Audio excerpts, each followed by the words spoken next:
So I can remember the first time I probably thought about food or body image was early elementary school. I didn't really have the language at the time, or really for a long time, to even explain what it was that I was feeling. I just kind of accepted that it was something that I had, and I never really saw it changing or it getting better. So I just accepted it, and that was it. And it wasn't until sophomore year of high school maybe when I realized I probably had an eating disorder.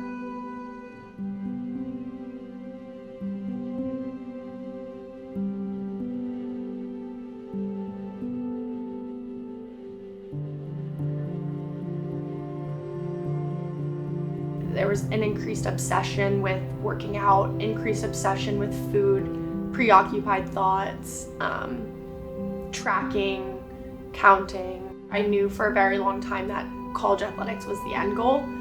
So in my mind, it was something that I had to do.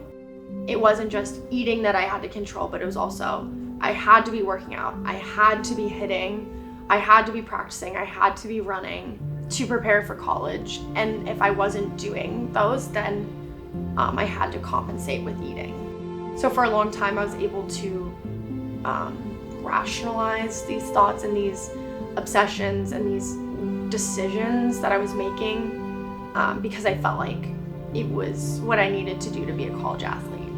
In high school, I was able to pretty easily conceal these behaviors, but it broke down in college when you're spending every moment with your teammates, every meal with your teammates. It breaks down when you've just had a 4-hour practice and they're all eating food and you want to eat a salad. Clearly there's a disconnect between the practice level and the level of competition, the level of play, and how you're fueling. So that's when my teammates started to notice. And frankly, it was just embarrassing that I had this. I wanted to be able to eat and enjoy like they did, but I didn't ever believe that I could. It got to a point where I wanted to get help, and I think until you really want to change an eating disorder, you never will, because it's such a deep hole.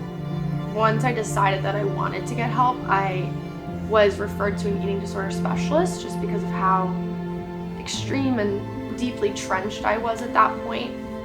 I knew it was going to be hard, but I knew that was something I had to do because frankly, I didn't feel like I could continue on the path that I was on.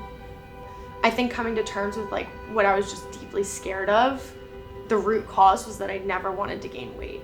One of the breakthroughs that I had was realizing that I don't have to earn the right to eat. I don't have to earn the right to fuel my body or to deserve food. And so being able to break that cycle of guilt and earning the right to food has just really opened up space in my mind for healing and for other things like school, like friendships. I had kind of come to terms with the fact that I felt like I was never gonna heal and that this was something I was gonna have forever, that I was never gonna get better.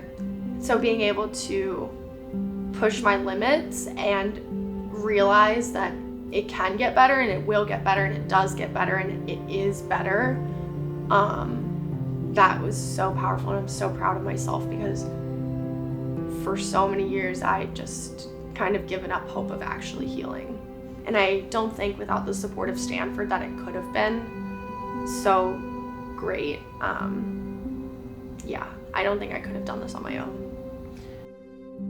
I think talking about it is so important. So many more people struggle with it than we realize. It's really all around us, especially in the athletics community. So the more we can open these conversations, the better it can be, and hopefully we're leading a path towards healthier lives and healthier attitudes for the next generation of athletes to come through. I just am so glad that I'm at this point. Just eating ice cream and enjoying it is the best thing. I love potato chips, I love Oreos, and just being able to eat those and feel good about eating those. I love sugar in my coffee. It's been really powerful, and I'm so thankful that I was able to have the resources and heal.